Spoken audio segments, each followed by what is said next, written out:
He didn't even call me. After everything, after the deployments, the surgeries, the years I spent dodging bullets and burying brothers in arms, I opened my phone and saw one message from me father. Don't bother coming this Christmas. We decided it's best you stay away this year. No, how are you? No, we miss you. Just a text that read like a severance notice from the people who are supposed to love unconditionally. My name is Rachel Monroe, and from wherever you're watching this, stay with me. Have you ever walked through hell just to come home and realize your family would rather keep the door locked? The military taught me how to shut off emotions, but I swear that message hit me harder than a mortar blast. My mom didn't chime in. My brother didn't say a word. It was like they all signed some unspoken agreement to exile me right before the holidays. I sat there in my little one-bedroom apartment in Fayetteville, staring at the blinking Christmas lights I'd strung across the window, wondering what I did to deserve this kind of cold. I typed just one word back. Fine. And I meant it. Not in the way you say fine when you're hurting and want someone to ask again. No, this was the final kind often. The you won't get another chancito, hurt me kind. I closed my laptop, deleted the airline ticket I'd bought 3 weeks earlier, and poured myself a glass of red. I toasted the air tophomally. 5 days later, I woke up to 10 missed calls. One was from my brother, one from my dad, four from my mom, and one from their lawyer. That was the one that made my heart pause because by then it was too late to undo what I'd already set in motion. Too late to unsay what they'd said. Too late to unwrite the letter I'd mailed. They thought I'd come back like I always did, loyal, forgiving, hungry for scraps of love. But this time, I wasn't the girl who left. I'd come home wearing a different kind of armor. And they were about to learn just how dangerous a daughter can be. When she finally stops trying to torn her father's love, let me take you back before the silence, before the text, before the betrayal that cemented everything. I was 18 when I enlisted. My father didn't hug me at graduation. He just said, "Try not to embarrass yourself out there." That was his love language. Criticism disguised as advice, but I didn't join to make him proud. I joined because I needed to believe I was worth something. Because home never felt safe. Not with the way he looked at me, like I was a burden he hadn't asked for. When I made sergeant, I flew home that Christmas hoping for some kind of acknowledgement. He asked me to shovel the driveway before I even took my boots off. No, congrats. No, we're proud of you. Just grab a coat, Mom. She was a ghost of the woman I needed her to be, always wringing her hands, whispering, "Just don't make him angry." And my brother Tyler, he followed Dad like Oshadao. Learned young that siding with him meant peace. So I played the good soldier.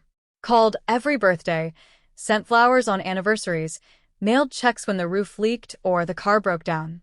They never asked where the money came from. Never asked what it cost me, just cashed it and sent an emoji back. Sometimes not even that. Still, every year I hoped. I hoped for one Christmas where I'd walk in and feel like I belonged. One holiday where my seat at the table wasn't an obligation but welcome. But that year, this year, I had different plans. I was finally done with service. I had my discharge papers, a modest pension, and a tired heart. I wanted to come home, bake cookies with Mom, hear Tyler's new job updates, maybe, just maybe, get a pat on the back from Dad. Instead, that text. So, I set the plan in motion because 5 years ago during one of my rare leaves, Dad had asked me to co-sign something for the house, a second mortgage. I was barely 25. He said it was just a formality, a technicality, he called it. I was young, exhausted, and desperate for his approval. So, I signed without reading. Big mistake for them. Yes, because now I own 51% of their house. They didn't know that yet, but they would very, very soon. The irony, I'd forgotten all about that mortgage. It wasn't until after Dad's message, after that text detonated something cold inside me, that I went digging through old military email archives for a distraction. And there it was, a digital copy of the co-signing document, flagged as executed, signed by him, signed by me, stamped, witnessed, legal. I clicked through it again, slower this time, and there in legalese, it whispered back something I hadn't caught before.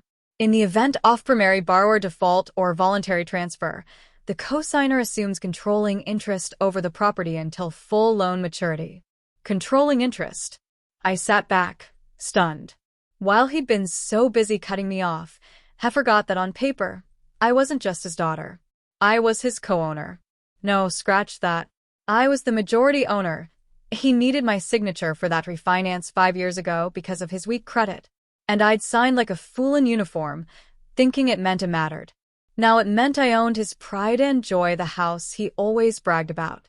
The same house he told me it wasn't welcome in. Oh, the poetic justice was so thick it almost tasted like syrup. That night, I called a lawyer, a real estate specialist I'd met in base during a seminar in Tampa. Hypothetically, I said, what happens if a cosigner holds majority interest and the borrower tells her not to come home anymore? There was a pause, then a chuckle. They shouldn't have told her that because if she wants to take control of the property, she can. I didn't tell my family anything. Instead, I drafted a letter, not a dramatic one, just the facts. Calm, polite, formal, effective immediately. I will be exercising my controlling interest as cosigner and legal partial owner of the property located at 12 Windmere Lane. All legal rights and responsibilities will be enacted through counsel. You will be contacted shortly. I mailed it certified, old school, intentional. Let them open it together. Let them feel it. Then I booked myself a quiet cabin for Christmas in the Smoky Mountains. Snow falling, fire crackling, phone off. 5 days later, I turned it on. 10 missed calls. One from a lawyer. And I smiled, not out of revenge. No. Out of clarity, for the first time in my life. I didn't need their permission to come home. I was home because they were living in a house that legally belonged to me. Tyler called first. Ratch. What the hell is this? Dad's freaking out. He's talking about lawyers and eviction notices. What are you doing? I took a sip of my coffee and stared at the snowy hills outside my cabin. I'm executing my rights, I said calmly. Same way Dad executed his decision to tell me not to come home. You're seriously going to kick them out? Over a stupid text? No, Tyler. I'm not kicking them out yet. I let that hang in the air. He sputtered. Come on. This is Dad. You know how he is. Yes, I do. That's why I'm doing this. Because here's the thing. Sometimes the people who hurt you the most never think you'll fight back. They rely on your silence, your need, your hope for crumbs. But I didn't need crumbs anymore. I had a contract. And for the first time in my life, I had power. The next call was from their lawyer, a man named Harold Wells. He tried to sound casual, but I could hear the panic in his voice. Miss Monroe, I'm sure there's been some misunderstanding. Your letter arrived rather abruptly and understandably caused a bit of alarm. I interrupted him. There's no misunderstanding, Mr. Wells. The documents are valid. I have the original. I've reviewed the terms with my counsel. I am now invoking control. A beat of silence. Then, well, I'm sure we can work something out, perhaps a buyout. A reassignment of the note. That's when it clicked. They were scared because Dad had defaulted again, missed payments. Probably thought the bank would go easy, but now he was staring down the barrel of his worst nightmare. Me. I leaned back and whispered.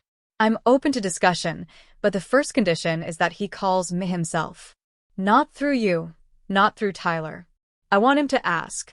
And just like that, Harold fell quiet. He knew what he was doing. It wasn't about the house. It was about acknowledgement. I hung up and looked around the cabin. There was no tree, no stockings, no smell of cinnamon or roasted ham, but it was peaceful. And that peace, I earned it with scars, with years, with silence. They didn't know it yet, but I was done being the soldier daughter they could ignore. Now, I was the landlord, and Christmas was about to get very, very uncomfortable back home. Christmas morning, I woke up to another call. This time from Mom.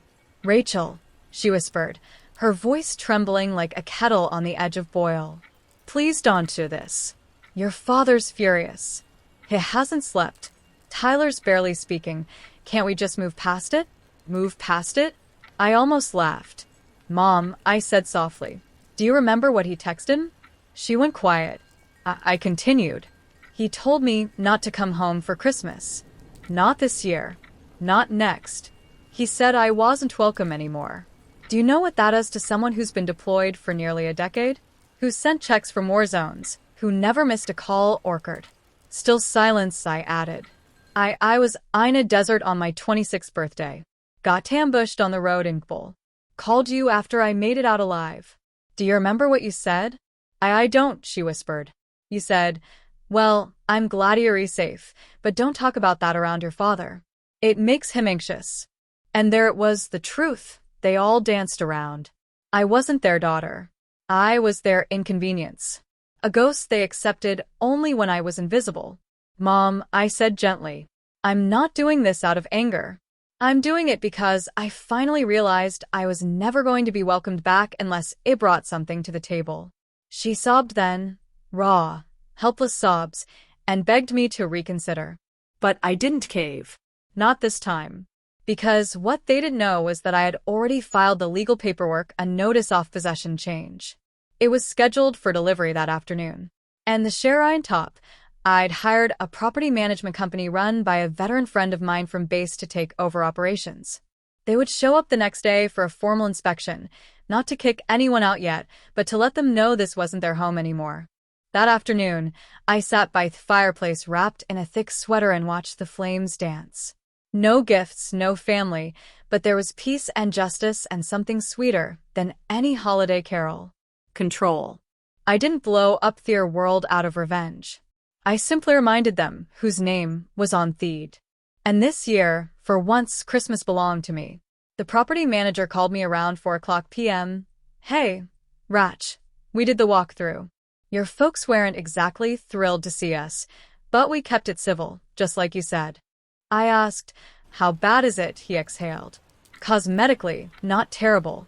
Structurally, leaks in the basement, unfinished attic, Reno mold spots under the windows, and get this, 2 of the 3 bedrooms have tenants, college kids, sublets, maybe.